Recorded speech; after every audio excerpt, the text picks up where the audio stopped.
Good evening, ladies and gentlemen. Just call the meeting to order. We're just about ready to start. There we go. We've hit 7 o'clock. So, ladies and gentlemen, very warm welcome to the Central and South Planning Committee, and also a welcome to anybody who may be following us online, YouTube. I'm Councillor Ian Edwards, and I chair the committee. Before we get into the actual business, there's a little bit I'll do the normal preliminary announcements, and then I'll introduce you to everybody and describe how the committee is going to run. All right, there you go. An echo. First of all, fire alarm. We're not expecting one. So if it does sound, we will be evacuating. And the fire exits from this room, there is one behind us that takes us down. But in all probability, the way we will go out will be through the doors, over to your right-hand side, and we will follow straight on down and downstairs. Don't worry about it, because we will all be evacuating with you, and we will be able to escort you. Mobile telephones. Colleagues and ladies and gentlemen, please could you turn off your mobile telephones, or make sure they're, at the very least, they're at silence so they don't disturb us. And members of the public, the feedback forms are provided. We're on the chairs, and that may be available near the door. We do encourage feedback that you may wish to give us about how the committee has been run and what we may do to improve it for your benefit. Okay, so that's the formal sides. A little bit about the way the committee is operating. Although we're meeting in public, it isn't a public meeting, and therefore there are no general speaking rights. The only people that can address the committee are those in support of a petition, and where a petition is against an application, the agent then has the right of reply. Okay, we'll come to that when we get to the petitions, because there are some this evening. And I'll also talk a little bit when we get into the formal agenda about Part 1 and Part 2. Although we're meeting in public and discussing, they're the general planning applications, and that's what we call Part 1 of the meeting. Part 2, and there are items in Part 2, are matters of enforcement, and they're discussed in private. So there will be a break between the two parts of the meeting, and we do break the video links so that you can't go and watch us on YouTube if you were so minded to do so. But that is only because we are discussing matters of enforcement, and those can end up in courts of law, and discussions of matters of evidence in a public arena is not wise practice. Okay, so that's what we do. However, the agenda item and the decisions are published, so you can see what we were talking about and what the decision was. You just can't hear the discussion about how we arrived at that decision. Before we kick off, allow me to introduce you to the number of people who are sitting around the table. I'll start on my far left-hand side. We have Councillor Kashid and then Councillor Dillon. Councillor Money is expected to join us, but often people are delayed by way of traffic and other incidents. If he does join us, he won't be able to join us in the middle of any particular item. He can only attend and vote on having heard the whole item. Okay. Other councillors on my right-hand side: Councillor Stead, Councillor Ahmed Walana, Councillor Ziyaro, Councillor Chamdal. They are the voting members of the committee. As chair, I will only vote in the unusual event there being a tie. Okay, they're the committee members. We're supported by a team of officers. On my far left-hand side, Nicole Cameron is our legal clerk. Anisha Teji is our Democratic Services, minutes the meeting and keeps me in order and reminds me what I need to be doing. James Rogers is Head of Planning, gives expert planning advice. Meg Harani will be presenting each application. And Manmohan Ranger is our Transport Advisor, so gives us expert advice on transport matters. So that's the team, that's how the meetings run. I'll talk a little bit more about petitions when we get to them. But first of all, we have to do a little bit of a trot through some procedural matters, which should take but a few seconds, I hope. Okay, so item 1, please. Apologies for absence. Apologies received from Councillor John Moores with Councillor Jazz Dillon substituting. Apologies also received from Councillor Alan Chapman. Thank you very much. Declarations of interest in matters coming before this meeting. Colleagues, Councillor Kashid. Thank you. Good evening, Chair. There are 2 items in my ward, item 9 and item 10. And also, when we'll be coming on agenda B, I'll be declaring my interest in leaving the room, because I've been in conversation with the applicants. Thank you very much. So you'll be remaining for 9 and 10, but excusing yourself for the agenda item B. Thank you. Councillor Akmalulana? Thank you, Chairman. Chairman, I would like to declare my non-pecuniary interest in agenda item number 12. I had a brief chat on this with the applicant, so I will be leaving the room. Thank you very much. Any others? Thank you. Agenda item 3, to sign and receive the minutes of the previous meeting, and I would just like to ask for one amendation, and that was on the 12th of April. Apologies for absence. We should have recorded the fact that Councillor Chamdal had given his apologies and was unable to attend that meeting, but the apologies had been sent. I do recollect the email having been sent. It was my omission not to pass that on. Okay. Colleagues, for that amendation, are those minutes accepted? Thank you very, very much. Item 4, matters that have been notified in advance or urgent. And there is one item, and it is in part 2, so it doesn't necessarily concern colleagues here other than but peripheral interest. It's an enforcement matter, and that has been taken as an urgent item with my agreement. And now, agenda item 5, this is to confirm that items of business marked part 1 will be considered in public, and confirm that items marked 2 will be considered in private. That's what I was talking about. Okay? There are 2 parts of the meeting. That's the formal part done. We're now getting into the business, and we will start, please, with agenda item 6, 31 Morello Avenue. Ms. Harani, thank you. Thank you, Chairman. This application relates to 31 Morello Avenue, which comprises a semi-detached dwelling situated on the west side of the road. The proposal is for the change of use of the property to a 6-bed house in multiple occupation. The application is subject to 2 letters and a petition, and the details of the consultation replies are set out on page 10 of the agenda. The main issue for members to consider are the principle of the use proposed, the quality of accommodation provided, and the impact on adjoining residents. In terms of the principle of the use, this site falls within the area to which Council applied an Article 4 direction restricting permitted development rights to convert properties to multiple occupation. Thus, the Council's interim policy HM1 supports a threshold approach and suggests that there should be 15 metres at neighbourhood level, which considers concentrations in a street length. Thus, within 100 metres of the application site, there are no known HMOs. Thus, the conversion of the property to an HMO would not breach the 15% threshold. In terms of the quality of the accommodation provided, Council's supplementary guidance on houses in multiple occupation sets out recommended sizes relating to the internal layout of development and the size of rooms to be provided. In this case, all of the rooms comply with or exceed the Council's minimum standards in terms of size. However, the proposed communal living space will be served by a small window with an outlook to the boundary fence at a distance of only 1.5 metres and the flank wall of the neighbouring property at a distance of only 4 metres. This would result in a room with very poor levels of outlook and light and is considered unacceptable. Turning to the issue of the impacts on adjoining occupiers, the proposal would provide 5 double and 1 single bedroom, resulting in the potential for 11 unrelated individuals living together. This level of occupancy would be substantially more than if a large family were to occupy the dwelling, and therefore the impact on neighbouring occupiers in terms of vehicle movements of residents at all times of the day and night, and noise and disturbance would be greater than could reasonably be expected if the property were occupied by a family. Thus, the proposal is considered on balance to have an unacceptable and undue impact on existing residential amenity. In conclusion, the principle of the use is considered in compliance with policy. However, the proposal is not considered to provide an acceptable living environment for its occupants, and the impact on adjoining occupiers is unacceptable.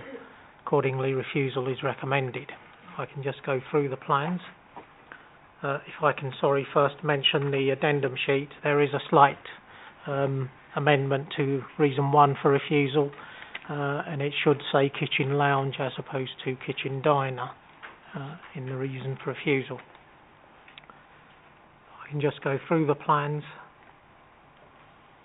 It shows the layout and the parking. They're showing 3 spaces, but they're not independently accessible, and with this car in position, these two would not be able to get in or out. So, in essence, they're not providing the parking that would be required in terms of the number of bedrooms that are being provided. This is the layout that's proposed, and as members can see, the only source of light and outlook to the living area, kitchen area is through this door and small window here. That window is 1.5 metres from the boundary fence and 4 metres from a 2-storey blank wall. As you can see the distance there, that's the window and door that I was referring to. That's the fence there, and then 4 metres to the blank wall here.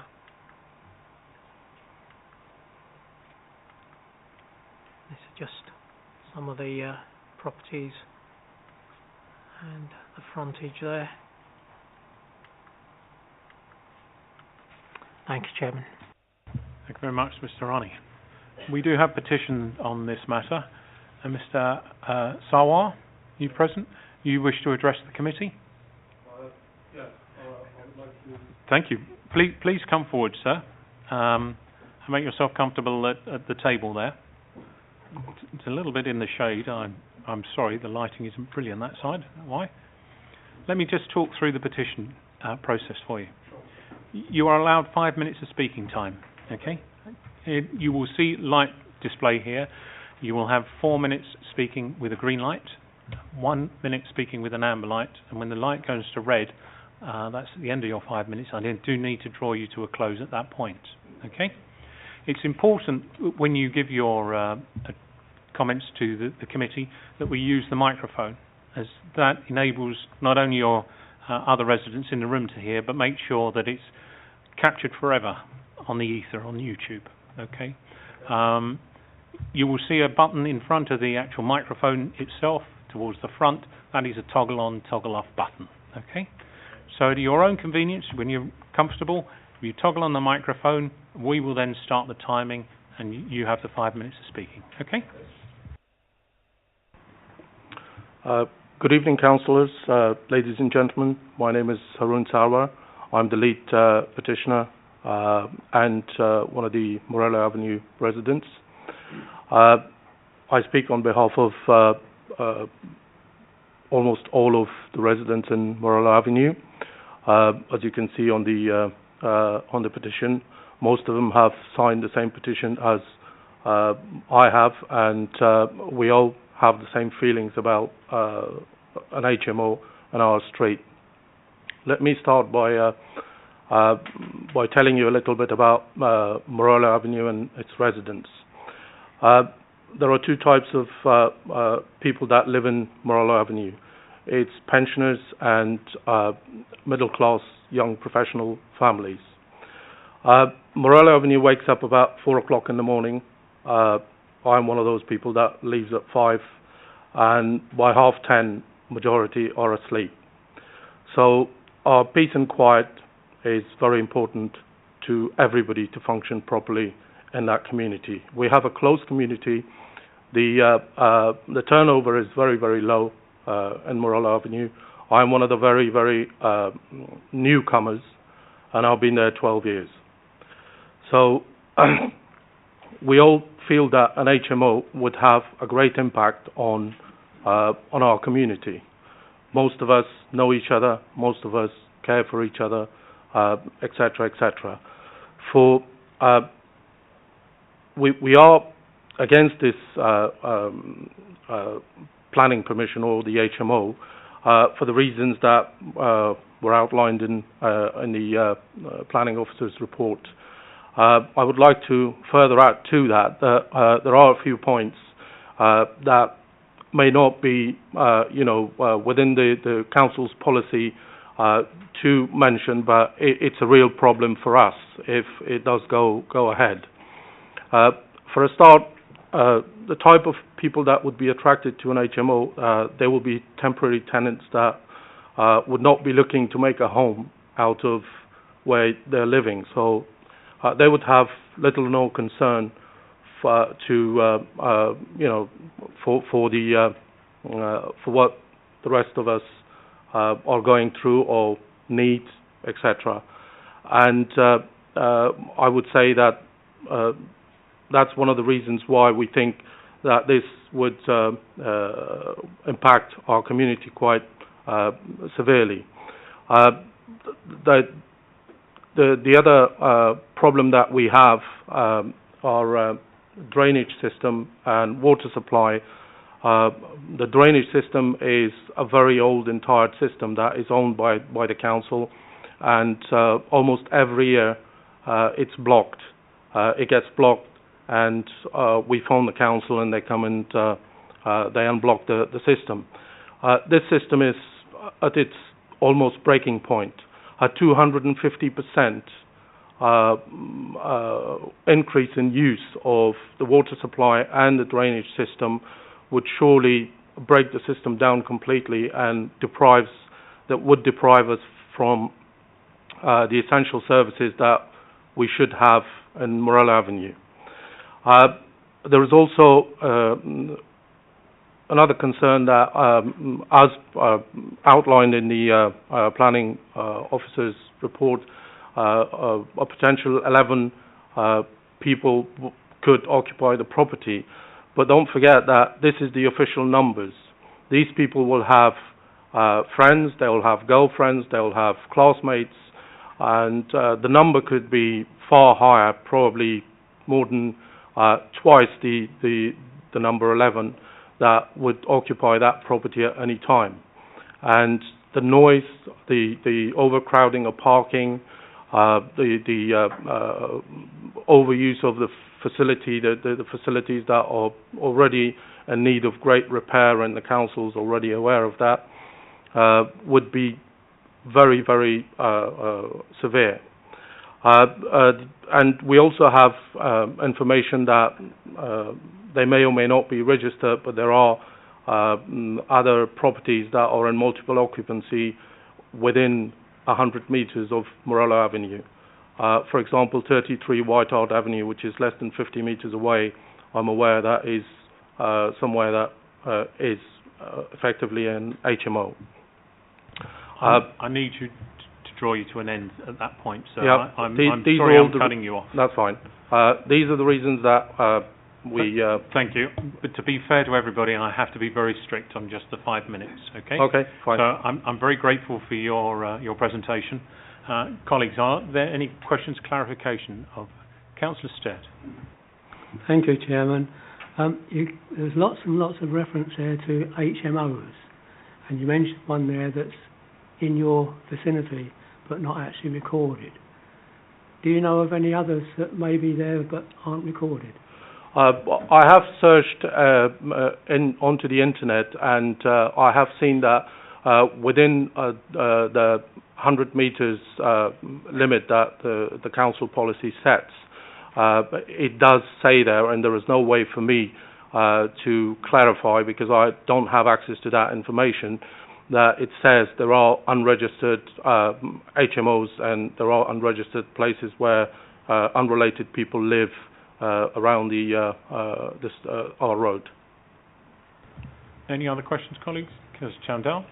Thank you, Chairman. Just as a little bit of advice, if you do feel there are HMOs which are not being reported as HMOs, is to contact your local ward councillors and they can take it up on your behalf, so at least it can be registered as whatever it is. Yep. Certainly. Thank you very much. Any other issues? Did you indicate? Sorry, no. Thank you very much, sir. I invite you to return to your seat. Do we have either the agent and Mr. Dodd present, or the applicant, Mr. and Mrs. Kerr? There's nobody to speak then in response to the petition. Thank you very much. Councillor Mills, you've indicated you wish to address the committee. Please come forward. On this occasion, you have 3 minutes speaking time, 2 with the green and 1 with the amber. At your convenience, with the microphone turned on, please. Thank you. Thank you, Chairman. Members, I just wanted to take this opportunity to speak in support of the residents and petitioners that Mr. Sarwar has outlined, the concerns that they, as residents of Morello Avenue, have. I think in his summary, Mr. Hirani gave a number of reasons why this application has been recommended for refusal, and I hope that you'll be able to support that recommendation to refuse. I just want to use this time I have to reiterate some of those points. The kitchen lounge area, as was mentioned, is just one shared room between 6 different sets of people. Obviously that's a small area of space, and the light has already been pointed out how that backs onto the fence of the property, and then beyond the fence is the main sidewall of the adjacent property. As was mentioned, having this number of people and different sets of people living here would be detrimental to the existing residents who live adjacent to this property. 6 different sets of unrelated people coming in and out at different times of the day, assuming they would all have different vehicles, is going to cause a lot of congestion and unnecessary movement that would be very different to if there was one large family who would be living in the property, who in most circumstances would be coming and going as a group. Just to pick up on the lack of parking provision, at the minute I think it was identified there were 3 spaces, not all completely accessible if one car is parked. Again, if there's 6 different sets of people there, the likelihood is there will be more than 3 vehicles, so that will add to the on-street parking congestion on a road where, again, given the number of cars that people have per house, is already experiences some on-road parking issues. Final point I just wanted to make is that noting that this application is a retrospective application, which seems to suggest that there is already operation as an HMO or steps have been taken towards that. So I just request that further appropriate action is taken so that what the property currently has consent for, it operates as. So in summary, I just hope that those points are made clear and that you're able to support the officer's recommendation to refuse this application. Thank you. Thank you very much, Councillor. Any questions, clarification, colleagues? Thank you very much, Councillor Mills. Ladies and gentlemen, I'd just like to make one very brief comment before I ask our Head of Planning to comment. And the petitioner spoke about matters concern to residents that are not within the officer's report. And we are often asked to take into consideration things that actually we are not allowed to do so by law. When it comes to making planning decisions, we can only consider what are known as material planning considerations. And there's guidance about what they are online, and you can look that up if you're interested. But some of the things that often residents do base their arguments on are not material planning considerations. So although we may have sympathy with the point being made, we cannot take that on board. And in this case, for example, the type of person living there is not a matter that we can take a bearing on. We can take a bearing on the number of people and the intensification of use, and that is covered in the officer's report. I would like to just turn to the Head of Planning to just comment on the 2 matters. One is about the number of unregistered HMOs and whether or not that is something that we should be taking into consideration. And the other was the comment about the drainage and water supply and the issues that may raise for us. Yeah, so on the first point, Chairman, in doing the calculations, we can only take into account those HMOs that we are aware of. So we would take into account unauthorised ones that we're aware of, which is why I welcome the comment from Councillor Chandal that residents do need to inform us if they think there's an unauthorised HMO. So when we do these calculations, we can't take into account effectively what I call a hearsay comment in terms of an HMO. On the water pressure issue, unfortunately, that's something we wouldn't be able to put a lot of weighting on as a material planning consideration, although the water companies do get copies of our weekly list of planning applications, and on a much larger proposals, there will be a dialogue with the local planning authority, but it isn't something that would come into play on an application of this scale. Thank you very much. Okay, I hope that explains the sort of the issues on the considerations that we have in mind. I now open this up to the floor for comments, and Councillor Yarrow.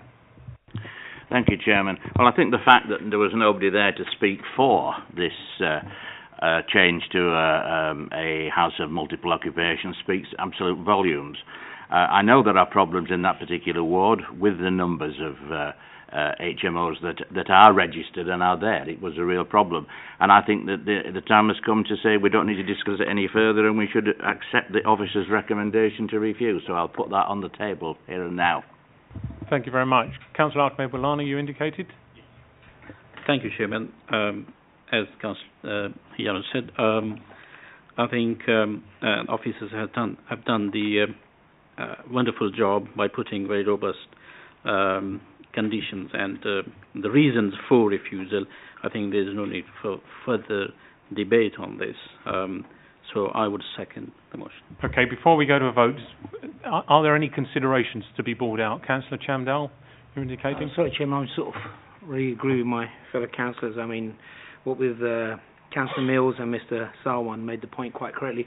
It's trying to shoehorn as much as possible into a house with so many bedrooms and the parking space. I mean, it's quite ridiculous, really. And them not to even appear at the meeting itself, I think that speaks volumes. And well done to the team. Okay, no other issues, so it's been formally proposed and seconded. Proposed and seconded. Show of hands, please, on supporting that. The application is refused. Okay.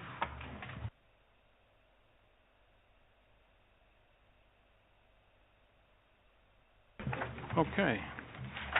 Now turning to agenda item 7, number 1, Norman's Close. Mr. Harani. Thank you, Chairman.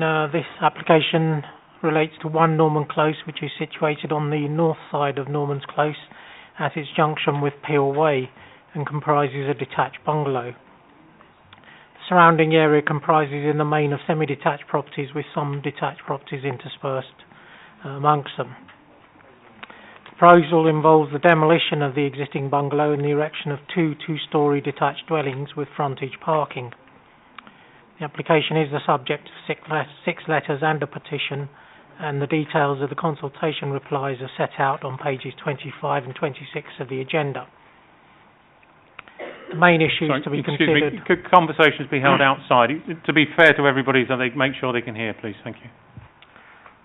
The main issues to be considered are the design, appearance and bulk of the proposed development and its impact on the street scene, impact on the adjoining occupiers, and parking and highway safety issues. The proposed dwellings would maintain the front building line along Norman's Close and would retain sufficient gaps to the boundaries with Peel Way and 3 Norman's Close. Proposed dwellings are simple in design terms and would be of a similar height to the surrounding properties and are considered to reflect the character of the street and the surrounding properties. Thus, in terms of design, scale, bulk and appearance, the proposal is considered acceptable. With regard to residential amenity, the 2-storey element of the new building would not protrude past the front building line of the neighbouring property. The single-storey, and the rear projection is set some considerable distance from number 3, such that the proposal would comply with the required 45-degree line of sight. There would be no issue related to overlooking of adjoining properties to the rear, with the proposals being over 30 metres from the nearest windows in Peeldeath Road.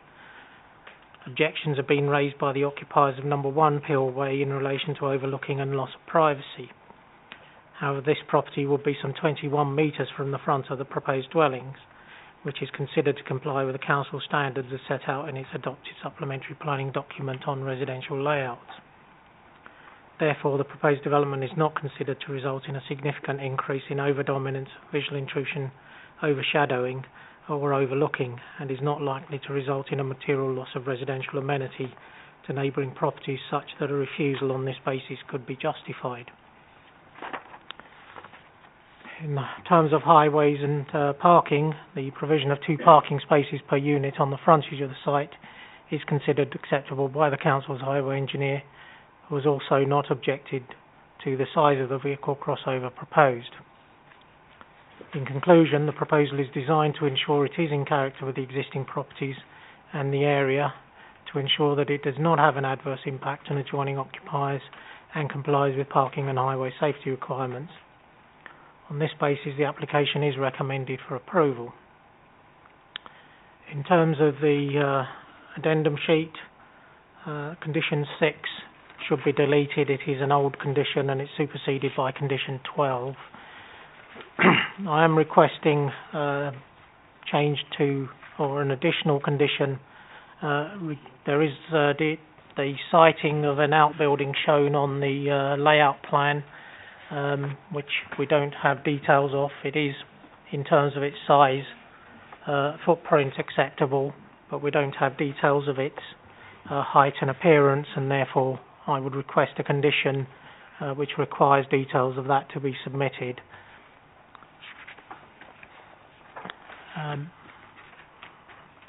In terms of condition, was it condition 11 you wanted? Condition 11, did you want to delete that? Condition 11.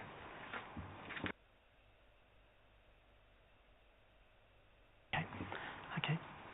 If I can just go through the plans in that case, Chairman. This shows the proposed layout. The property is approximately 6 metres from the edge of the footway with Pillway, and it is approximately 4 metres. The 2-storey projections to the rear, well within the 45 degrees as taken from the adjoining properties.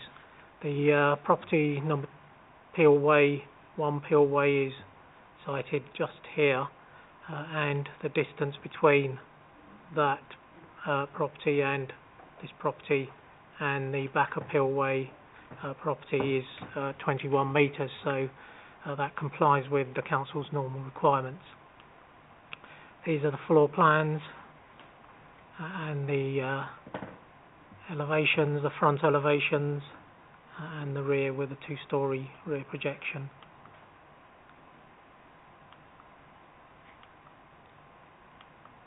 This is the existing property and the surrounding properties. So you've got a variety of designs. These are fairly similar designs. This is a totally different design to these two pairs. And again, you have the same on the other side of the road. As I said, there's a mixture of semis and detached properties in the area. So you've got a number of detached and then you've got semis to the rear in Pillheath Road.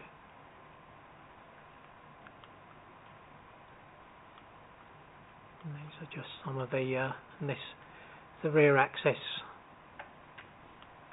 serving in main properties to Pillheath Road.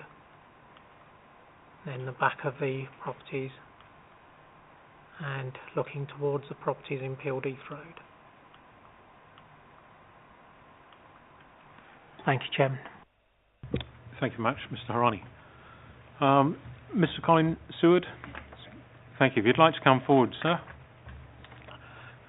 Again, 5 minutes speaking time, 4 minutes with the green lights, 1 minute with the amber. Can I just check before I start that you've all received the photos and appendices that I sent through to yourself yesterday? There have been some photographs put on my desk. I can't confirm that they're the ones that you sent through, though. One assumes they are. Okay, so as I say, you toggle on and off the microphone, and once you start speaking, we'll start the clock. Okay. Thank you, Chairman. So, as the spokesperson for the signatories on the petition, there are several areas of concern that must be considered by this committee when making a decision on this application. We believe that there will be an unacceptable detrimental impact on the privacy of several local properties. The current bungalow poses no invasion of privacy for the simple reason it has no first-floor windows. The proposal contains no fewer than 10 first-floor windows. There will be an obvious and unacceptable intrusion into the private homes and rear gardens of several neighbouring properties. Clearly, this proposal does not achieve BE 24, which states that the design of new buildings should protect the privacy of the occupier and its neighbours. As an example, our garden will be directly overlooked by no fewer than 4 first-floor windows. If approved, my privacy will be completely eradicated, and as shown on the appendices provided, the proposal will look directly into my kitchen and garden and be a gross invasion of my family's privacy. I fail to agree with the planning officer's comment in their report that a direct line of sight from 4 habitable rooms directly into my kitchen and garden and that of my neighbours is, as they state, not significant. The westerly facing layout of the corresponding corners of Bradshaw Way, Saxon and Benson Close reduces the impact of this privacy almost completely. However, there is no evidence that this has been considered at all. This committee must review this option before making a decision. The proposed 3 additional driveways in no way match the character of the properties bordering the northern edge of the close. As shown on Appendix 5, these properties each have rear access and none have driveways directly onto Norman's Close. Could someone explain how the proposal having 4 driveway spaces at the front of the property, compared to the other properties which have none, is in matching with the character of its neighbours? The use of the rear access for the properties significantly reduces the level of traffic driving into the close and has obvious benefits for the safety and amenity of its residents. This will be negatively impacted by the proposal. Appendix 6 shows the on-street car parking spaces available to local residents. The proposal would result in the removal of at least 4 of these car parking spaces that are directly on the pavement outside the site immediately opposite. Removal of street parking will negatively affect the amenity for local residents. Could I ask why this point hasn't been highlighted by the planning officer on their planning report? Norman's Close is used as a thoroughfare for a large number of pedestrians. The inclusion of these new driveways will pose an obvious increase in risk to pedestrians due to traffic crossing the footpath. So why hasn't access using the lane to the rear property been commented on by the planning officer? Proposing 2 significantly large 2-storey buildings will severely damage the open outlook that we currently have. The proposal will remove direct sunlight from numbers 3 and 5 Norman's Close from roughly 2 p.m. in the evening. I don't see how this can be considered acceptable. The planning officer states that with a footprint of 76 metres squared, the proposed properties are slightly larger than surrounding properties. As the other properties on Norman's Close are roughly 42 metres squared, I don't think slightly is the right word. Significantly larger properties, smaller gaps between them, removal of a loved bungalow, and driveways the other houses don't have, I'm struggling to see how the planning officer has decided that it is in keeping with the character of the local area. Clearly, this proposal hasn't achieved BE19 that states that the planning authority ensures that development complements or improves the amenity and character of the area. Could we be told how this proposal complements and improves the amenity and character of our area? Not only does the bungalow provide a much-needed dwelling for increasing ageing population, but it provides character and charm to the street. It's clear to see that these proposed 4-bed properties do not. Several of the neighbouring residents, including myself, have highlighted to the planning department they would be happier with 2 bungalows to be built on the site rather than 2 houses. This approach would achieve the profit that the applicant seeks whilst not intruding on the amenity of their neighbours. Could we have an explanation why clearly our comments have been ignored by the planning officer? It cannot be ignored that over 90 local residents have signed the petition, and Hillingdon Planning Office must understand that there are much more suitable alternatives to develop this site. The officer comments that the proposal would not result in loss of residential amenity. If invading the privacy of our homes, reducing sunlight, increasing traffic, reducing parking spaces, and negatively affecting the character of the area doesn't count as loss of residential amenity, could they explain what does? Finally, may I remind everyone that the motto for Hillingdon Council is putting our residents first. This proposal has a negative impact on your residents, and also the applicant does not have to, reduces the pedestrian safety and removes the bungalow that your residents of the borough need. Also the applicant, who not only does not reside in the property, but I understand doesn't even reside in the borough, can maximise the profits from the resale. This committee must not allow the external developers to profit at the expense of its actual residents that is put in place to protect. Thank you very much. Before I ask if there's any questions, I'd just like to make the point that the purpose of the planning committee is to consider the planning application before us rather than why our officers may or may not have done something. That can be looked at elsewhere, but the points you've made will all be considered and taken into account, but I don't want to get into any discussion about why wasn't this done or why wasn't that done.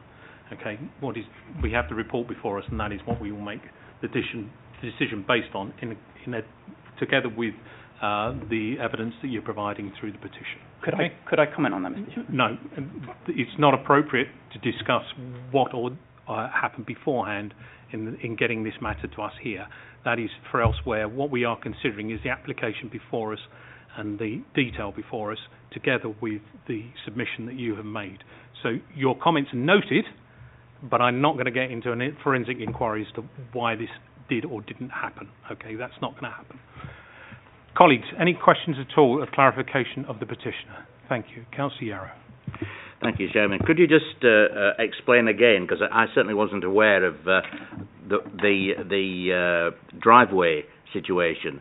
Do the majority of houses in Norman Close use the back road to get into their garages, or do they use the front? Yes, absolutely. Mr. Harani, could you show the image for me, please, that shows Norman's Close? It shows the front of the properties. Thank you very much. As you can see on the front of these properties, these are the properties that are on the same size as the proposed site.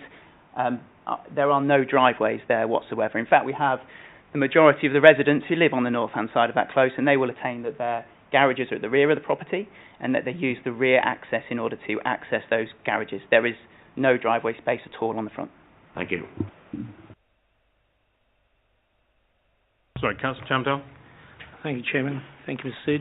Sood. In terms of the vehicular crossover, you were saying it was close to the edge. Has that been measured in terms of where the proposed passover is planned? Sorry, you made a point about this, the safety of that, where the vehicular crossover has been planned for the first house. Is there any measurement or anything? Thank you, Councillor. For me personally, I haven't had the opportunity to dip out there with a tape measure and see exactly how close it is. However, interestingly, on the corresponding corners of Benson Close, Saxon Close and Bradshaw Way, the driveways to the rear of those properties are over 15 metres away from the apex of the corner. This clearly gives traffic turning into these quiet closes time to react to anyone reversing out of the driveways. The proposal to put 4 driveways in place will clearly need to put these entrances to these driveways closer than this 15 metres to the axis.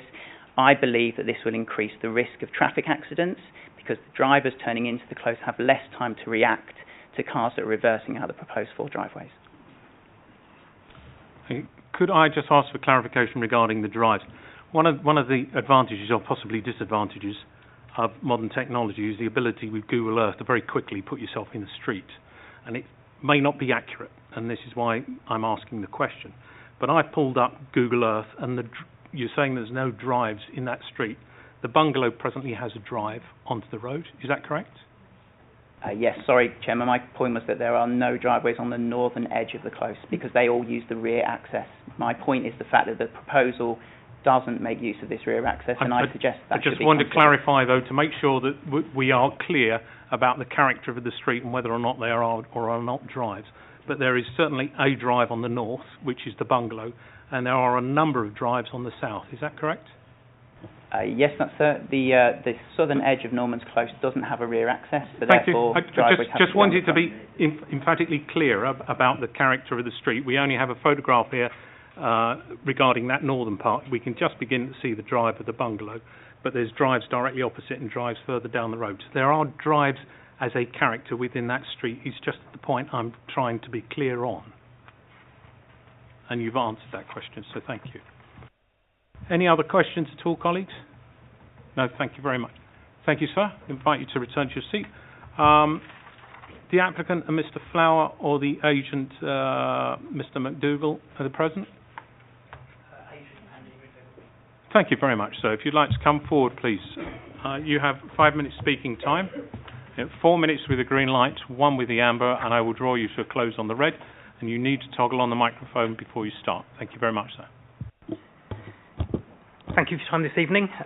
Throughout this application determination period, extensive discussions have taken place with case officers to ensure a high-quality, well-designed pair of houses results. The original submission was for 3 dwellings on this site. However, on the request of case officers, this was amended to 2 to ensure that the development is more open in character and more respectful of the area. Number 1, Norman's Close is a highly sustainable location, being just a few minutes' walk from schools, Brunel University, the Athletic Sports Park and the Hillingdon Hospital. Government guidance encourages authorities to make the best use of available land. The replacement of a tired bungalow in such a sustainable location with 2 high-quality family units has to meet this objective. The case officer sets out in detail why this development should be supported. Design advice received by the applicant during the application has been embraced without any question, which has allowed officers to robustly support this scheme. I note the 6 individual respondees and the petition objecting to the scheme, and I'd like to take this opportunity just to deal with what I consider to be the main issues that have been raised in those submissions. In terms of plot design, density and amenity space, the scheme meets local plan policy. These are 2-storey houses in an area predominantly of 2-storey houses. While I fully accept that people do not necessarily like change, if housing numbers of a scale required across the borough are to be achieved, then these are the types of sites that are going to come forward for development. The development density actually falls below that sought out in the London plan. However, the applicant recognises the importance of this local character and the density considerations. In designing this scheme, we strongly believe that this is the right solution for this site. The dwellings are set back a significant distance from the corner of Norman's Close, thus ensuring the open character of the junction remains. Vehicles will have excellent views into and out of the road at this junction. Parking on site fully accords to local plan policies. I note that the highway engineer confirms that a net increase of one house on this plot does not significantly increase traffic using this junction. While I note residents' comments regarding driveways, to have no driveways on this site would increase on-street parking, which I would view as unsatisfactory and unacceptable. The proposed plots are over 30 metres from the rear elevation of the properties fronting Field Heath Road to the rear, separated by long gardens, rear outbuildings, garages and private access road. They would in no way appear dominant or intrusive. While I accept there would be a short disruption in terms of building works, my client would adhere to the best current practice guidelines that are out there at the moment so as to ensure disruption and during construction is minimised. As is always the case, a site manager's details would be available to residents to ensure lines of communication are open at all times during construction periods. In terms of landscaping, the tree and the landscape officer comments are noted and fully supported by the applicant. Landscaping details can be submitted pursuant to condition, thus ensuring that development contributes to the character and appearance of the area. Just in terms of a couple of other issues which have been raised in the discussion so far, I would say that first floor windows are a considerable distance from neighbouring boundaries, and I do not consider this to represent kind of significant areas of overlooking. And in terms of access and the driveways, I think, as I said, the traffic speeds on this corner are going to be low given the nature of the roads, and I would really comment that two highway engineers, one on behalf of the applicant, one on behalf of the authority, support this proposal in terms of safety. Don't consider that detrimental. Lastly, I'd like to thank you for your time this evening and trust that you'll be able to support this application. Thank you, sir. Colleagues, any questions, clarification at all? Thank you. If I invite you to return, please, to your seat. Councillor Mills, you again wish to speak, address the committee. I invite you to come forward. 3 minutes speaking time again, please, with the use of the microphone. Thank you.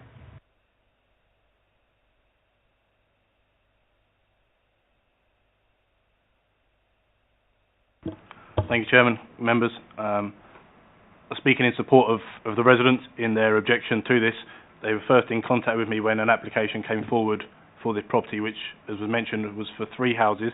There's been some rowing back on that now, taking it down to 2, but obviously residents are still very concerned, as has been outlined, about the significant change that is proposed in this application. As mentioned, there's currently one bungalow on this site being developed into 2 large houses. The concerns, as have been mentioned, that I will reiterate, is the overlooking into their gardens. Clearly, with a bungalow, it's a very different scenario than what they're being presented with, having put on them in the future. I do think it's worth considering, and for questions to be asked around the turning from out of the driveways onto the corner of the road, just to get clarification on that.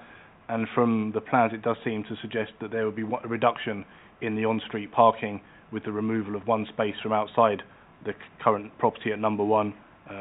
This road is currently part of a parking management scheme, so there is clearly strains on parking for that to be in place. I think where the concerns are is in terms of overdevelopment, overlooking, and the lack of overlooking onto the gardens of the properties currently in Norman's Close, as well as the potential lack of light that would be coming into them, changing from what there currently is, and also potentially for the property at number 3, where the new build would be, how close it would be to that property, which again is a significant change from what there currently is. I think in terms of what the residents have set out, they're not adverse to new property being built here. I think everybody recognises that there is a need for housing. I think what the concern is just around the scale of it, and I do believe residents would be looking for some form of compromise in terms of the size of the properties, not an absolute refusal of anything to happen there. I think, like I say, there's an awareness that there's space that couldn't be used. It's just about using that for the best purpose for both sides in this.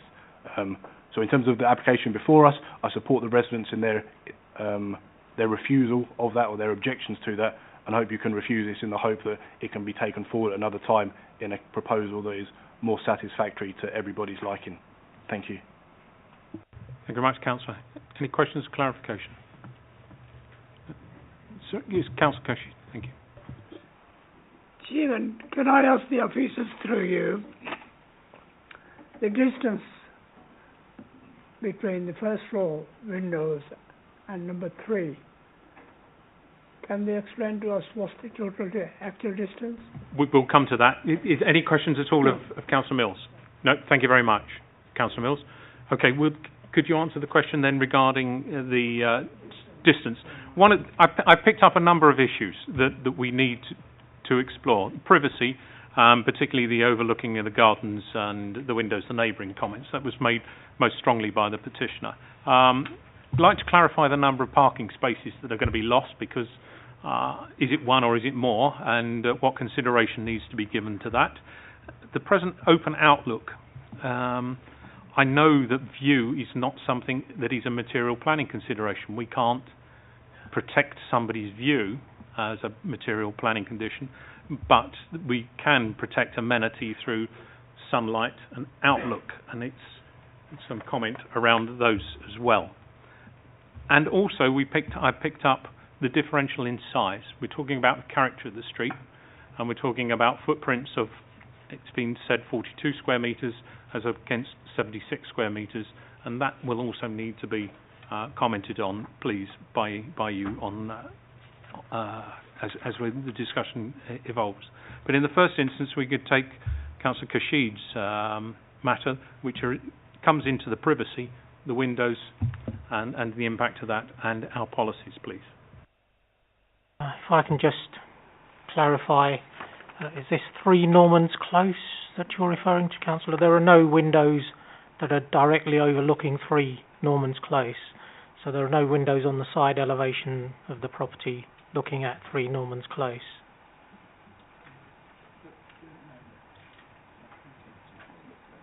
Okay, so I think the answer there is that from the plans before us, there is no intrusion from the building plot number 2, the second house, on number 3 Normans. However, there are other considerations. We have commented about overlooking of gardens.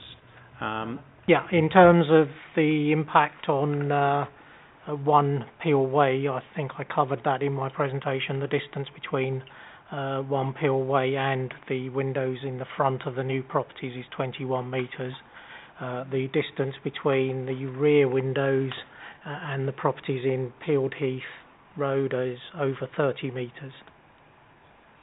Okay. It may assist understanding, and please come in and correct me if I'm wrong, that the purpose of us defining those sorts of distances is to protect against invasions of privacy. And therefore the presumption would be, if we meet the 21 metres, there is no invasion of privacy. And we do, as a planning committee, have to take into consideration our own policies. Yes, if I can just explain, Chairman, we have an adopted HDAS residential layouts document, and that explains on paragraph 4.12 that 21 metres, and it's the distance between facing habitable room windows is the key criteria. So with regards to the properties on Peeled Heath Road, what we're looking at are the rear windows of the houses within 21 metres of the rear windows of those properties on Peeled Heath Road. As Mr. Riley said, it's actually a 30-metre distance. The distance is exceeded, therefore it is acceptable in regard to our HDAS overlooking standards. And how about overlooking into somebody's back garden and what one might expect to be a reasonable amount of privacy at a sort of a patio area near the back facing of the property? Our key criteria is the window to window distance, but as the planning agent pointed out, what's quite pertinent in this site is you have rear gardens, an access lane, and then there's outbuildings to the rear of number 207, 209. So it is not the case that the windows are going to be right on top of those rear gardens. There's an intervening access road, outbuildings, and a rear garden to the two proposed units. So in simple terms, there isn't grounds to refuse this planning application because of overlooking of any adjoining or neighbouring houses. Okay, colleagues, on the issue of privacy and overlooking, are there any other issues you wish to explore? Is there any other questions to be asked on that particular issue? Okay, if we move then to open outlook and loss of sunlight, we take those two together. They've both been cited by the petitioner as a loss and a detriment to the residential amenity enjoyed by the street and the neighbourhood, the open outlook, and particularly the loss of sunlight will impact some properties directly, it is asserted. Can you comment on those, please? Yeah, again, I mean, clearly the outlook will change for residents, because at the moment the property is a bungalow, you'll get two-storey properties.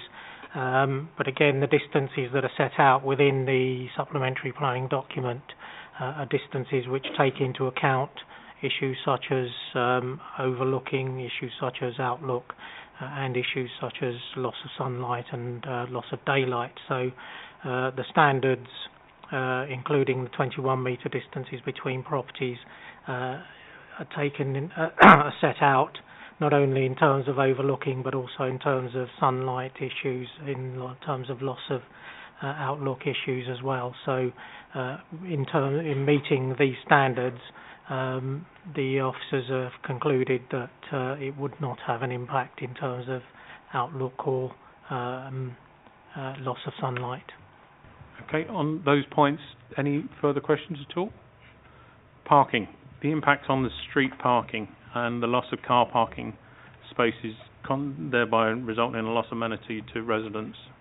How many parking spaces are being lost, please? There's one parking space being lost in front of the property. The petitioner mentioned the parking spaces on the south side of the road. There is no need to lose any of those.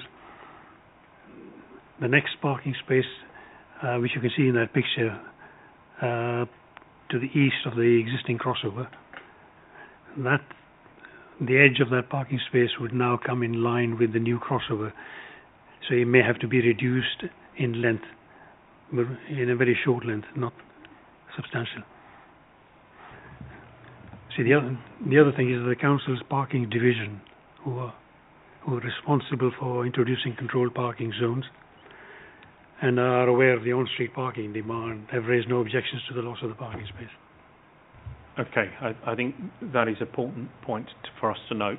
But you're saying that we will definitely lose one parking space, and there may be a minor reduction in another, but that other space would still be usable. Is that right? Okay.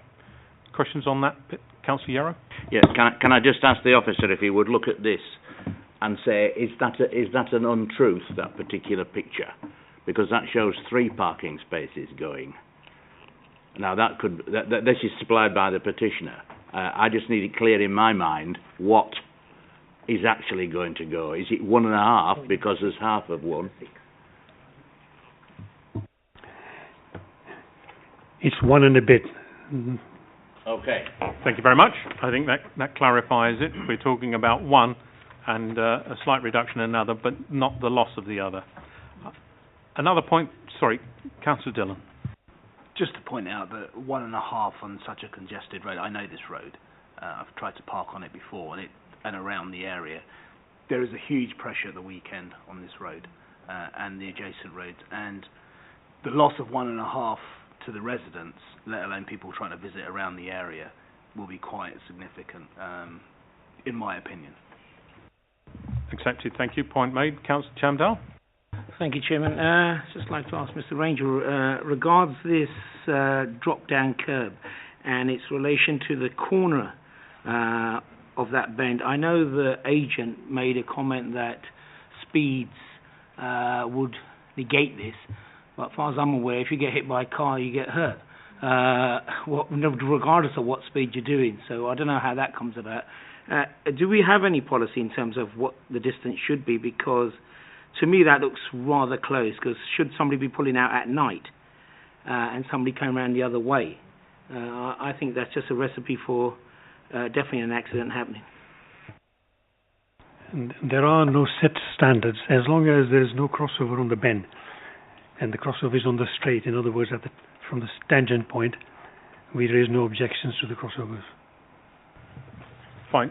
So you're saying that the plans before us are compliant with our standards and requirements. Thank you. Councillor Dillon. Just to further add, 1.5 should become 2, because most people don't drive half a car. The point is reasonably made, but there's photographs showing quite large bays with excess space above the one car occupying it, but not big enough for two cars. We can bring the photograph up. That would suggest you could lose that 3 foot and still retain that parking space. I mean, that's what appears before me, but it doesn't appear big enough to get another car there. Okay? Okay, so we have attended to the issues of privacy, parking spaces, outlook and sunlight. We have the issue of character, and that is the relative size of this compared to the neighbouring properties. This 76 square metre footprint compared to 42 square metre footprint. What guidance can you give the committee, please, concerning the character and the impact of this development on that? Again, there are no set standards in terms of a size limit, in terms of the footprint. What the standards are is in terms of the distance between buildings, in terms of the impact on adjoining occupiers. And if all of those standards are met, then the size of the dwelling itself that's being proposed is not, in terms of character, is not really a reason to refuse the application. There are a variety of sizes in the area. There are semi-detached properties which are 40, 50 square metres in footprint. There are larger detached properties on Peel Way which are larger than that. So there is a variety, and again you can get extensions to quite a number of these properties. Two-storey extensions can be added in terms of meeting the council's policies. If they meet the council's policies, then there's no size limit in terms of what can be added to a property to increase its size above what's there at the moment. So if you were to add another 20 or 30 square metres to the existing properties on Norman's Close, they would be of a similar size to these properties, and that could be done with extensions. Thank you. But just for my own purpose, in considering the character of the area, is it the character of the street or is it the character of the neighbourhood? Should we be cognizant of the character of the properties in Peel Way that are clearly visible from the development site? Well, Peel Way is a consideration, as is Bradshaw Way, Norman's Close and Peel Heath Road. So these are all properties, or sort of these are all roads that make up the character of the area. So if there are differing designs, differing sizes of properties, then that has to be taken into consideration. Thank you. So the detached properties opposite are a matter that we need to take some bearing on. Yeah, thank you. Thank you very much. Please, yeah, Mr. if I can just help committee on the parking stress issue. So if members were concerned over parking stress, what would happen at appeal is the inspector would put weighting on the fact that all the residents in Norman's Close do have access to off-street parking. So they have the rear garages on the north side, and on the south side that most of the properties have access to driveways and garages. Now, whether the residents use those or not is entirely within their gift, whether they decide to park on the road or use their garages. The fact is, the inspectorate would put weighting on that, and that's different from the previous application you looked at, Morella Avenue, where the residents are totally reliant on on-street parking. And what that means in plain English is we wouldn't be able to sustain a refusal reason over loss of 1 or 2 parking spaces at this site. That would be my professional opinion. Okay. Councillor Ahmed Bolana. Thank you, Mr. Chairman. As the officer said that we will be losing 1 parking space, it would have an impact on the overall parking spaces that are required by the 4-bed dwellings. Sorry, could you? Would it have impact or adverse impact on the 4-bed dwellings if we are losing 1 parking space? Mr. Ranger, I believe the question is being asked, the loss of the 1 on-street parking space, and correct me if I'm wrong, will that have a detrimental impact on the proposed developments? The answer is no, and the reason is they're providing 2 parking spaces for each dwelling, and these are in accordance with our maximum standards. Okay, does that answer the question? Right, trying to pull this together and summarise, colleagues, we are being told that this is policy compliant with regard to privacy and outlook and sunlight. We're being told we must consider the character of the area and not just the street. And we're being advised that the loss of the parking space, although highly valued, is unlikely to be a defendable reason for refusal at appeal. Okay, you indicated first, Councillor Dillon, and then I'll come to Councillor Chamdale. Clearly, this is an emotional one for all residents, and it's a bungalow that's been around for a long time. Residents obviously have lived there for a long time, and there's going to be change once it's and there's land there, so it's an emotive one for everybody. However, if we had a 3-bedroom house there with 2 parking spaces for each house, and it's slightly smaller in size, would it be square footage, etc., probably with more amenity space? How different would that be on outlook, parking space, etc.? This meets our standards, and we have to look at policy.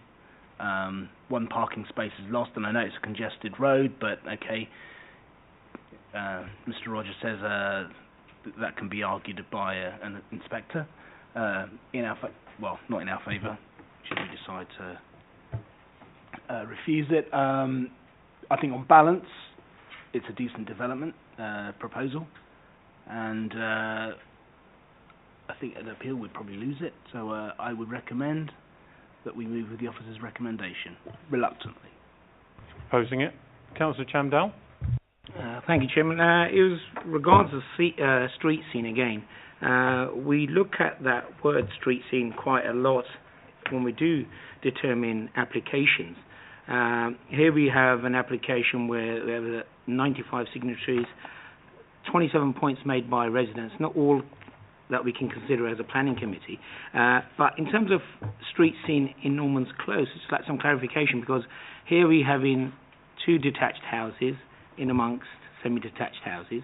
Okay, we've got detached houses, the petitioner said got detached houses along Peel Way, but in terms of footprint, how do they differ in size? Because fair enough, they are detached houses across there, we saw on the pictures, but these seem huge compared to those. And as Councillor Dillon said, it's one of those which, with reluctance, that it's adhering to a lot of our policies. But I would like, we could just have a look at that footprint again and the street scene. Yeah, if I can refer members to page 34, which shows the layout. So what the petitioner was saying is, if you look at numbers 3 and 5, the proposed dwellings are larger. But if you look at Peel Way, the proposed dwellings would not be larger than those dwellings on Peel Way, and numbers 2 and 4 are part of that immediate street scene. So again, when it comes to appeal, we'd have to, the inspectors on okay take into account numbers 2 and 4. They are part of the street scene, and I do not think we can argue that these are oversized dwellings on this street scene. I actually think the key thing with this application happened before it came to committee, which is that the scheme was changed from 3 to 2 dwellings on the site, and I honestly think that there just isn't a refusal reason for these 2 dwellings. It might have been a different story had we had 3 dwellings coming to planning committee, but we have 2, and 2 do seem to sit comfortably on this site. Has that answered your question, Councillor? Fine, if you don't wish to follow up, then Councillor Yarrow. Thank you, Chairman. This is not an easy one, and I can well understand the problems faced by by the residents, that nobody likes change, particularly if it's something which they believe is interfering with their daily lives. But I think Councillor Dillon said the word that we can all recognise, that on balance. We're always critical of the word on balance. It is an on balance, and on balance, I would have to support the officer's recommendations and second the motion. Thank you for that. Before we put that formally to the vote, I would just like to draw or encourage consideration, of condition 11, the visibility displays. I'm slightly uncomfortable with the wording as it presently exists, because it doesn't seem to define the standard by which we can judge anybody against. It just says what it does say.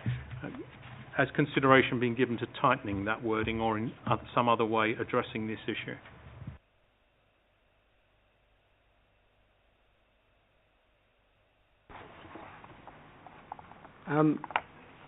I mean, this is one of our standard planning conditions for visibility displays, but obviously we could look at seeing if there's a kind of tighter wording. I think am I right in thinking your concern, Chairman, is that plot 2, it's quite tight, the parking area to the adjoining dwelling, so it's a kind of making sure that the condition fits the circumstances of this site rather than just being a generic planning condition. In which case, if you're happy to delegate authority to me, we could ensure that the wording works specifically for this site. My concern, because the wording here allows, it says that we look for a 2.4 by 2.4 pedestrian visibility display, but the wording here says that which can be accommodated.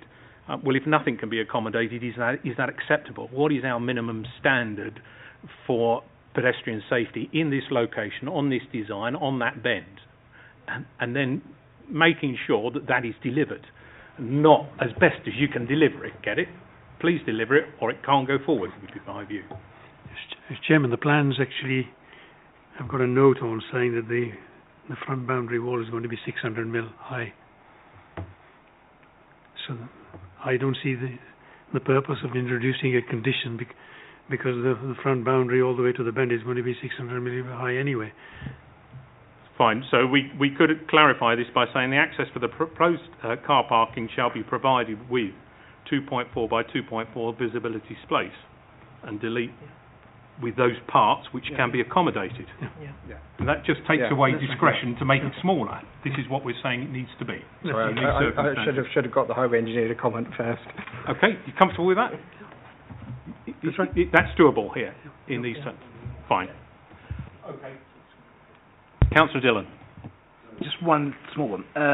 PD rights on the development, would they exist, and would we be able to take those away if?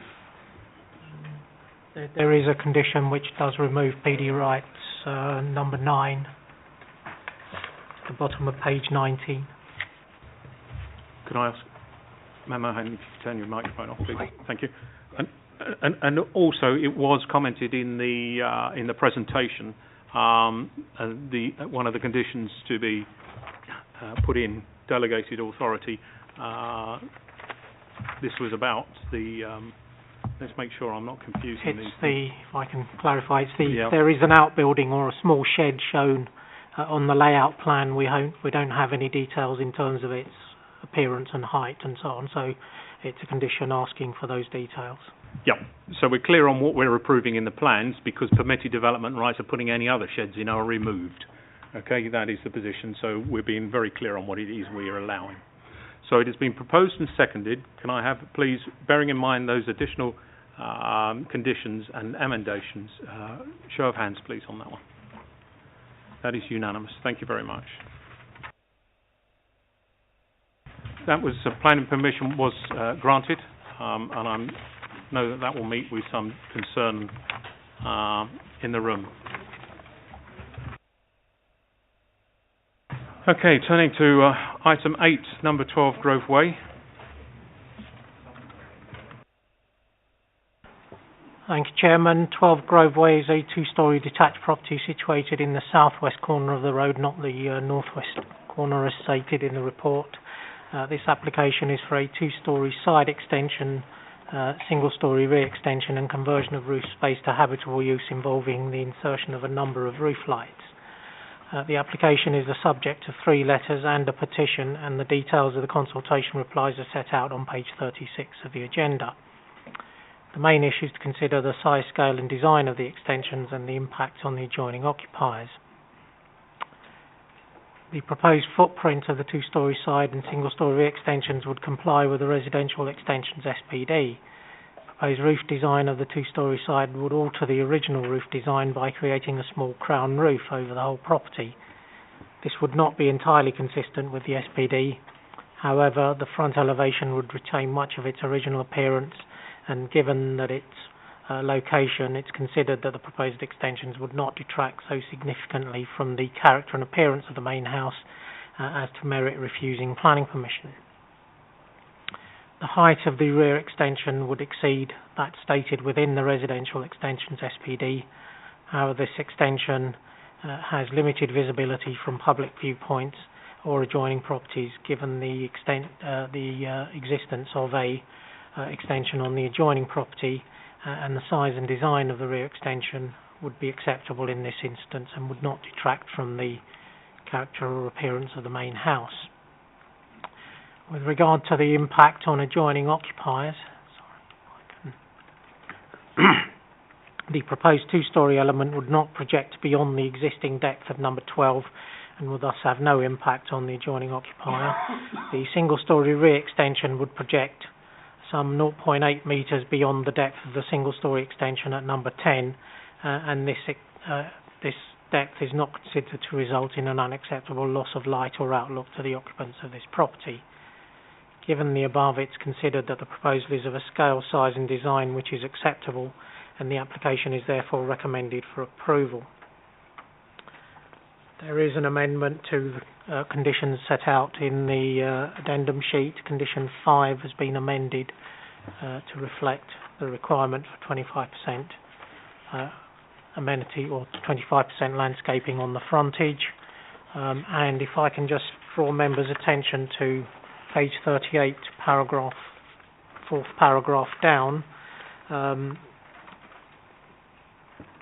it says that the applicants confirmed that the extended dwelling would be used as a private dwelling house, and the reasons why we're seeking a condition limiting its use to a single dwelling house and not its conversion to an HMO, and it's the words considered expedient are not the legal definition that's required, and it should be, if I can ask my legal colleague.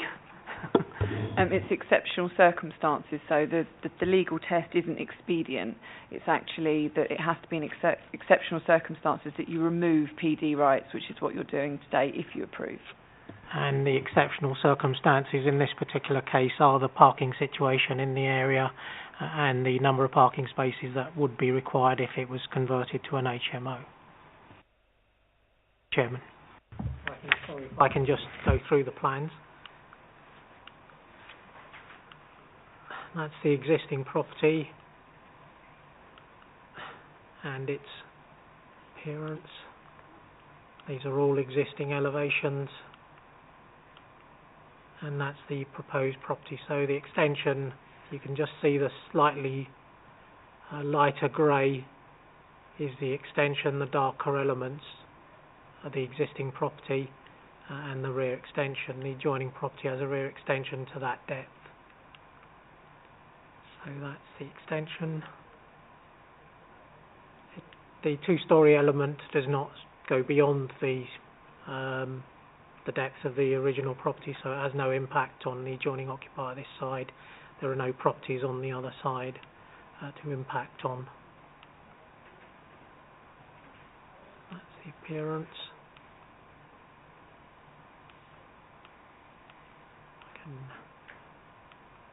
That's the rear of the property. Then just looking at the site adjoining and the rear properties. and then the side of the property.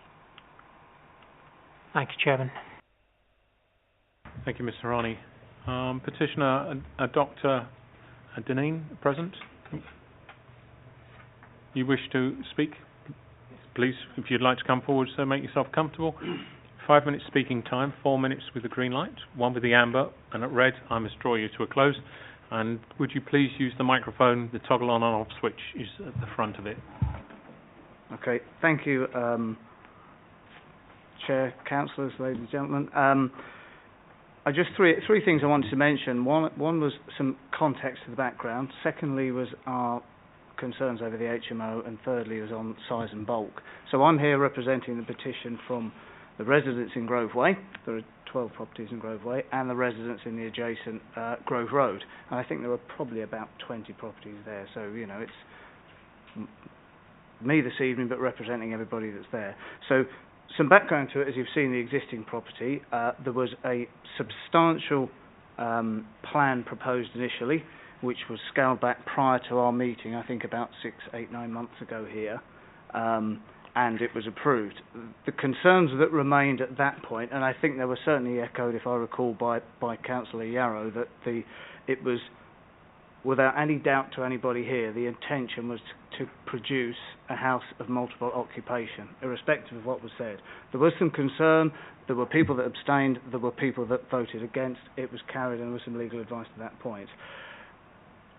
At the conclusion of that, the application was approved. The property wasn't developed. So the applicant has now gone back to add to it, to add a loft extension, to add a rear extension, to again increase the size of the property.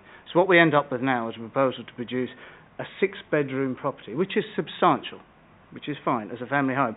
So what I end up with is a 6-bedroom property with 1 small existing bathroom on the current top floor, 1 large ensuite bathroom on the proposed 3rd floor, and on the ground floor I have 7 separate rooms, all of which are accessible by the central spinal corridor or the kitchen. Now, if I'd asked for professional advice to design a property and paid, which would be 5, 6, 7, 8, 900,000 pounds to produce a 6-bedroom house, my question would be to my designer is, why have you given my 6-bedroom house for my entire family 1 small bathroom, plus 1 that you can use on this extensive top floor with your ensuite and your walk-in wardrobes, and you've given me on our lounge area and reception rooms not 1 single room that my entire family can fit into. Every room is not big enough for my family, so I'm not really sure what you're producing for me. And I will go back to our genuine concerns from last time, house of multiple occupation. There are real concerns. And then, you know, equally, there are you know, lots of guidance, and we've talked to the planning officers, and we've heard some here that there are some changes proposed that exceed the recommendations in terms of the roof line. So we're exceeding them. There are some changes proposed that suggest that the rear extension is 320 millimetres too high. There are changes such that the rear garden now falls underneath the floor standard of 100 square metres of garden space. So what was going through my mind this afternoon when I drove up the M40 was that there's a speed limit of 70 miles an hour, and it's not about 70, it is 70. So you can't drive at 75 or 77. So when you give a roof height in your guidance, that's the maximum. And when you give a minimum garden space, that is the minimum. And when you have a roof line guidance, they are the roof line guidance. So those changes there are not mistakes, and they're not errors, and they're not inconsistencies. They are planned and determined. And we're back here again, 6, 8 months on, to produce another way of producing a bigger house of multiple occupation. You know, and I speak genuinely for all of the people in that neighbourhood, you know, that were just so concerned. Please approve a family home. Please let them build a family home, and please let a family reside there. But I'm certainly not convinced that's the intention or the outcome. Thank you. Thank you very much, sir. Any questions at all, the petitioner? Thank you, sir. If I invite you to return to your seat. Is the agent, Mr. Sakri, you're present, sir. You wish to speak. If you'd like to come forward.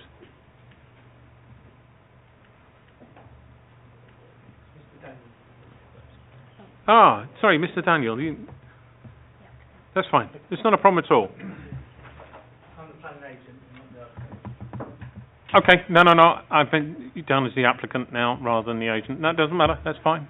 That's fine. You're Mr. Terry Daniel. That's great. Thank you. 5 minutes speaking time. 4 with a green light, 1 with the amber light, and the droid to close on the red. Thank you. Thank you, sir.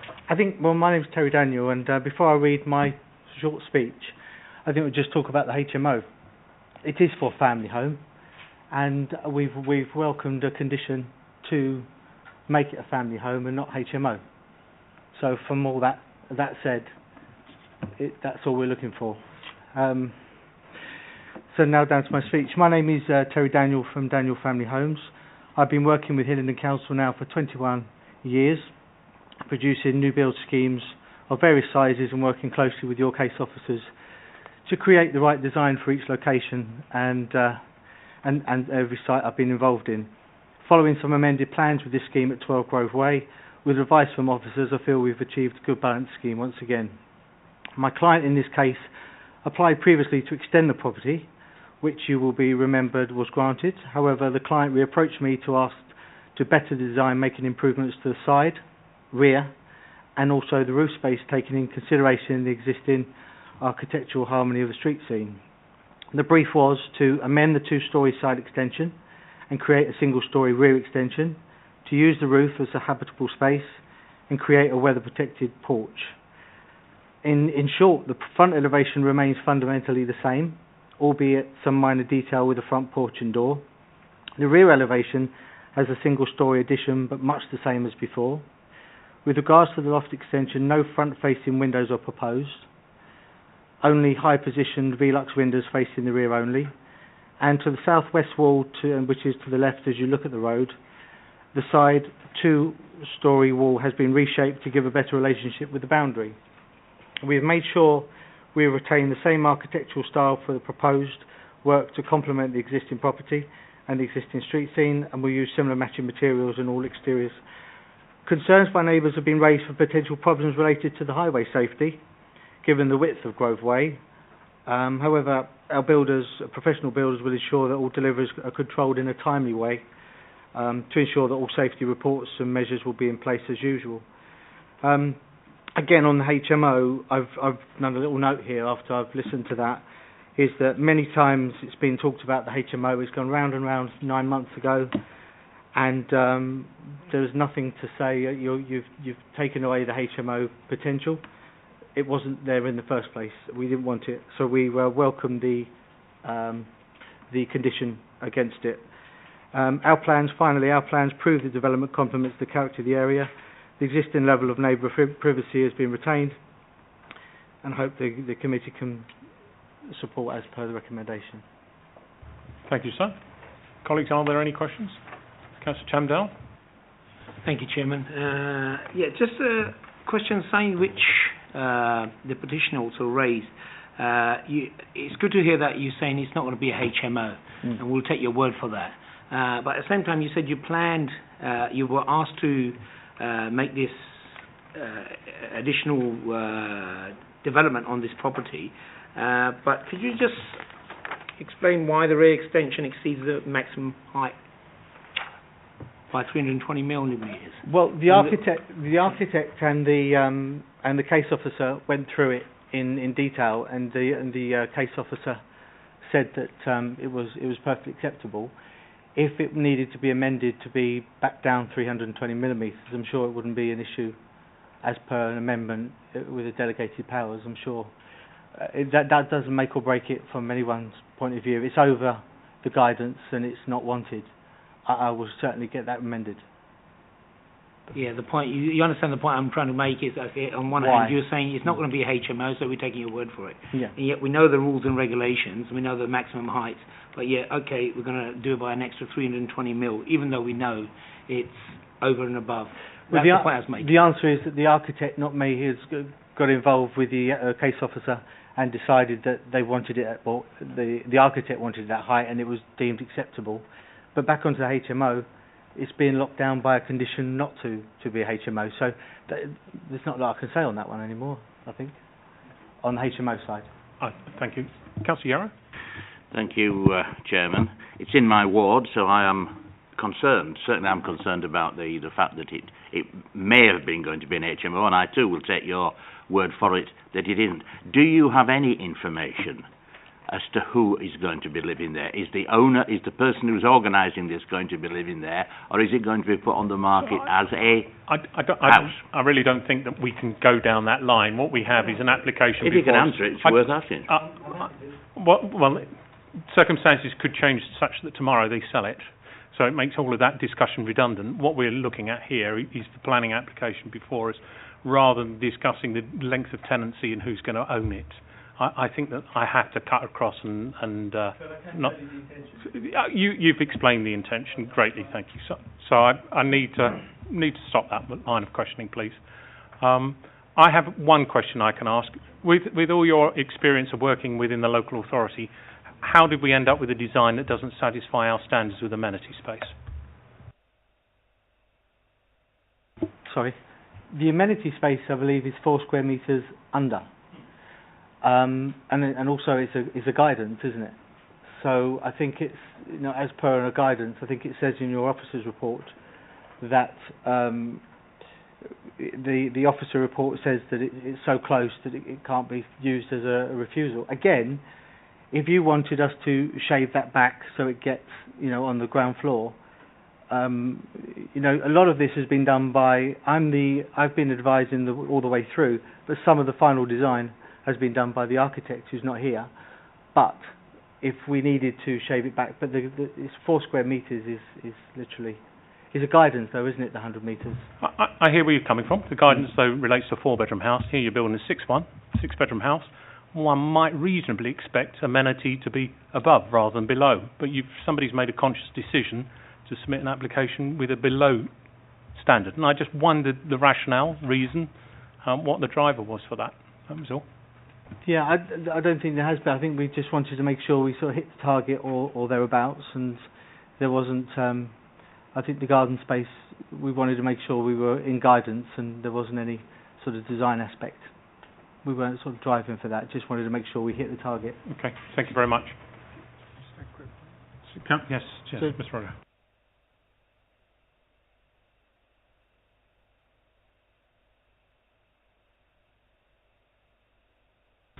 Any other questions at all of the petitioner?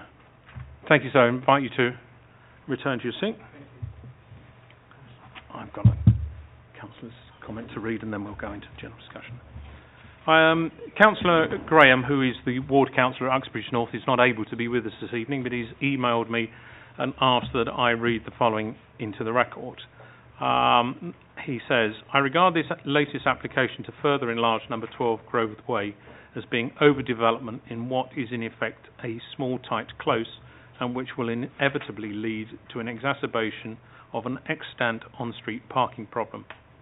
The enlargement now proposed, a single-storey rear extension plus habitable loft space with the insertion of 4 roof lights, is in my opinion out of keeping with the existing immediate area and street scene, and the petitioners are right to be fearful that the property might become a house in multiple occupancy.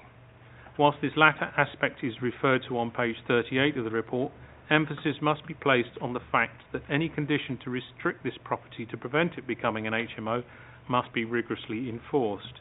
It is and must remain a single-family dwelling house within the C3 use class. Taking all of my comments into account, my wish would be for the committee to decline this application. Open this one up to discussion. Councillor Ahmed-Bolala and then Councillor Stead. Thank you, Chairman. Aren't we putting a strong enough condition that it will not be HMO and there will not be a fear of overdevelopment? Sorry, can you... So it has been explained, Mr. Chairman, that there will be no HMO.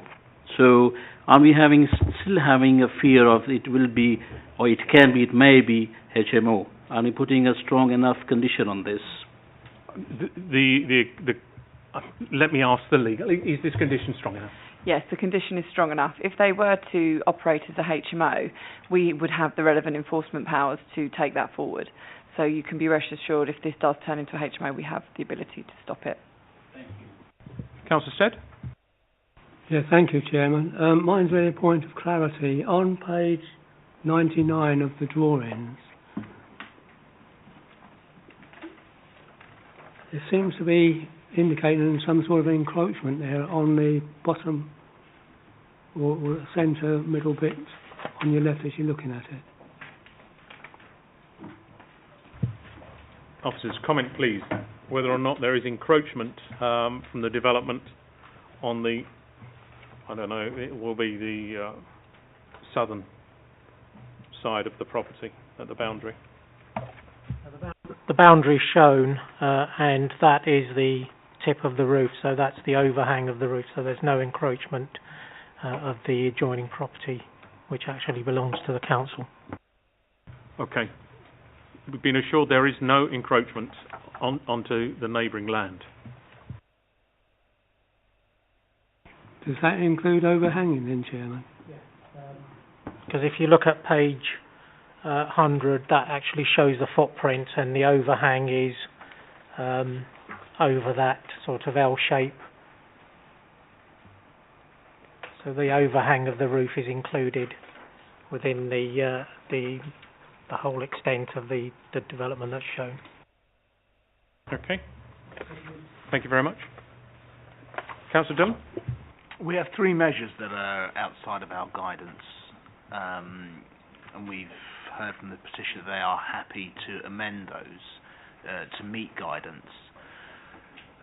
Are we then looking, if we were to go down the road of asking the client, the applicant to amend those, are we then looking at the same set of plans, or are they? Is it significant? Are those three changes significant that the plans are significantly different, or is it just minor changes? So I can have some clarity on that. I mean, the changes that are proposed would result in a reduction of the proposal. So, in terms of looking at the usual matters that are considered, the impact on the adjoining occupiers and the impact on the character of the property, it would be an improvement, I guess. The reasons why your officers have recommended approval, even though it does exceed, is, as you can see, the existing rear element is over the 3.4 at the moment, and it is in fact what they're proposing is a reduction on the height of the existing rear element at the moment. So it's an improvement on that situation. In terms of the amenity space, we recently lost appeals on amenity space which was 15-20 square metres short, so I don't think we're going to win an appeal on something which is 4 square metres short. So I think that all round these are very minor elements, and if there had been no extension next door, then I think that we would have sought a reduction in the height of the building because of the impact on the adjoining occupiers. But as there is no impact, it's difficult for us to say that it should be reduced just for the sake of reducing it. Mr. Rogers, come in. I think, if I may, I think you may have partly been asking what sort of things could be delegated to officers and what perhaps shouldn't be delegated to officers. So the slight altering of the height of the top part of the single-storey rear extension, that would be a very simple change, and I think you could be quite comfortable delegating that to officers. But it would be effectively redesigning the whole floor layouts to then take 4 square metres off, and that doesn't seem like something that should be a simple delegation to officers. That's a different layout of the scheme, because you'd have to take out rooms or something. So, and I think, as Meg has explained, I think that small shortfall in the garden is perhaps arguably a slightly less serious thing than setting a precedent in terms of the single-storey rear extension, which is a quite common development proposal. So perhaps, given what the applicant has said, if you did want to delegate authority to me, we can get the single-storey rear extension altered so it's fully HTAS compliant before a decision is issued. But I think it's a different application, and we're starting to reduce the whole footprint of the scheme. Thank you. That was helpful. I recognising the picture of the existing extension, to try and identify the harm that is being caused by reducing further the pitch on the proposed extension, I think might be difficult.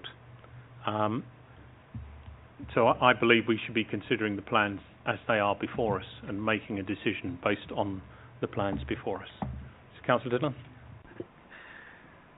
It's up to me again tonight, is it? I think this has been before us a couple of times, and our concern's always been about it being a HMO. That's been addressed. Whilst the 6-bedroom house, I'm not completely comfortable with it. I'm not completely comfortable with the layout, but I don't have to live there. It's on plan and policy. It meets everything. Well, it meets policy within and guidance and on balance. I might as well throw that in as well. Reluctantly, I mean, it's there, isn't it? It meets standards, so we would. I can't even think of a reason to complain about it, to be honest with you. I'd have to move that we go with officer's recommendation. I know that everybody doesn't want to, but... Thank you for that assistance. I appreciate it. Councillor Ahmed Walama. Thank you, Mr. Chairman. I'm happy to second this application for approval of a family home. Thank you very much. So with the additional condition or condition 5 amended as shown on the addendum sheet regarding the layout of the front parking, a show of hands please on that. That's everybody? No? You're okay? That's 5. Abstain? 1. Thank you. 0. That one is approved. Thank you very much. Tender item 9, number 10, Clayton Road. The change of use from retail. Thank you, Chairman. A very short presentation. This is an application, change of use from retail to a car hire minicab office. The site is not located within a protected parade. It's not in a primary or secondary shopping area or a core shopping area. So the loss of the retail in principle is acceptable. The issues are the impact on parking and highways and the impact on the adjoining occupiers and particularly those that live above the unit. It is proposed to be a 24-hour operation.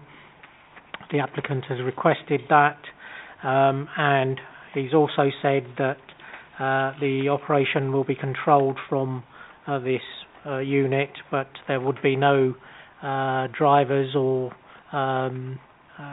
customers visiting or coming to this unit. And there are conditions that are proposed which restrict that, in particular number 4, and we feel that with those conditions that the impact on adjoining occupiers would be mitigated. Condition 5 does talk about arrangements for pick-up and drop-off of passengers, and and I'm requesting that we delete that so that condition 4 in particular is strengthened because we do not want any arrangements for pick-up or drop-off from this site. So with that amendment, we feel that the application is acceptable and recommending approval. Thank you, Chairman. Thank you very much. Councillor Dillon. And how do we propose to police these conditions when it's up and running? I approved a application previously which would limit the parking on the road that comes down, which is Station Road, from the bridge, and we've been unable to police that. There's an increase in level of parking all along the area. Cabs parked everywhere. The whole place is like a disaster zone in terms of parking. I simply couldn't move to approve this application. Question: how is the condition policed? In terms of the condition 4, clearly we can, if drivers are attending or customers are attending, then hopefully the people will tell us and we can take action on that basis. Okay. Which people? I mean, it's there are already 2 or 3 minicab offices there. How do you identify which cab firm there are from? They could say they're from the other cab firm just to argue the business. It's just... Yeah, you are correct. It is difficult to police, but it is possible. We have an planning enforcement team who would have the ability to go on site and watch to see whether the drivers are entering the premises or not. You could also notice if there are sort of customers coming in and out. This is meant to be just an office for the cab firm to operate their sort of admin basis. So I understand your concerns because obviously the office has had that, which is why we see the conditions in there.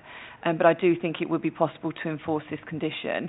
It just might take a bit more work, i.e. an enforcement officer sitting down, recording what's going on and making sure that there are no breaches.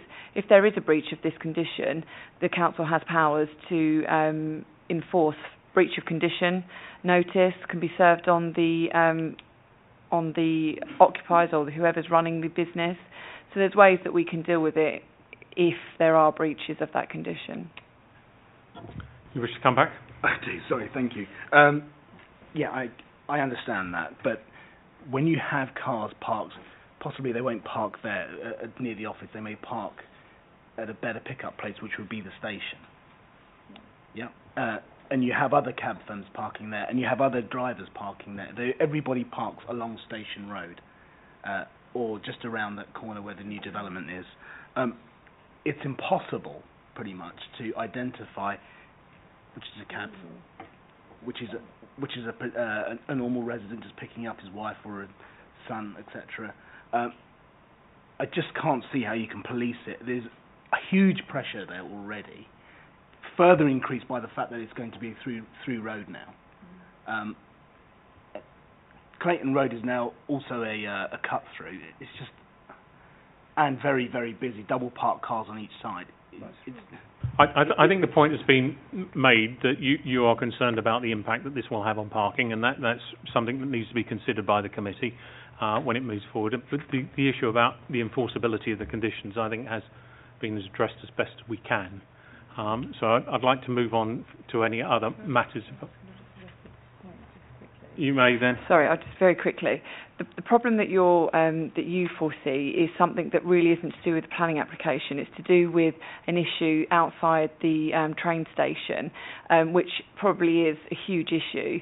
But it's what you need to be concerned with is whether those cab drivers are waiting outside the premises and whether customers are going in and out of the premises. So the concern you have is, I think, a more strategic wide issue. Because you're talking about the station and people, you don't know who's picking up. We can't control really who stops off and picks up outside the train station, other than maybe if there are parking restrictions that are being breached. But for this planning application, my advice stands, and I think that you've got the relevant conditions to prevent the harm that would be caused. Just a little one. Please, okay then. So, just for clarity, the impact, what I feel that could be the impact caused by an approval, that would be a consideration, though? It would be a consideration, but as you say, it would be difficult to work out whether the drivers are connected. But it's the harm, so you can consider the wider strategic harm that it's causing, but the concern that the conditions are dealing with is to do with the application site itself. I think that to take into, as you say, you don't know how many drivers are going to be there, who they're connected to. A Ruislip cabbie could be picking up from that particular station.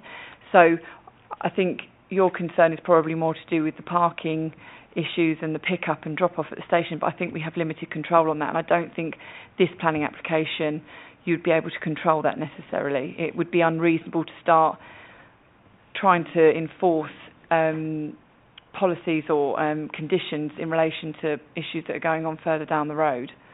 Okay. I think this one really has been asked and answered to the nth degree. Councillor Stead. Thank you, Chairman.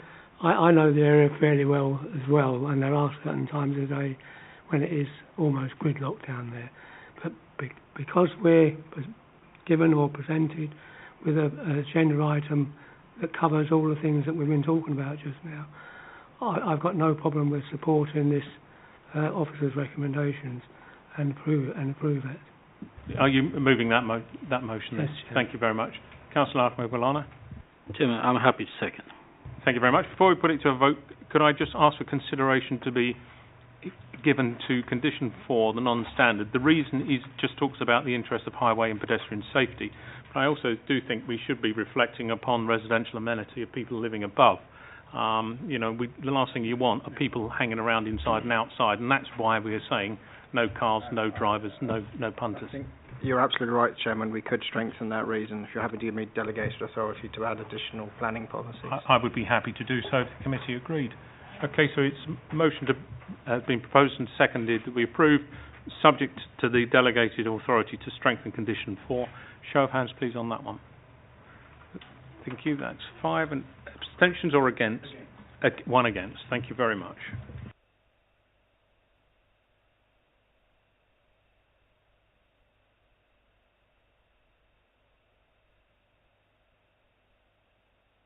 That draws us to the end of part 1. We're now moving into part 2 of the meeting, which is part is held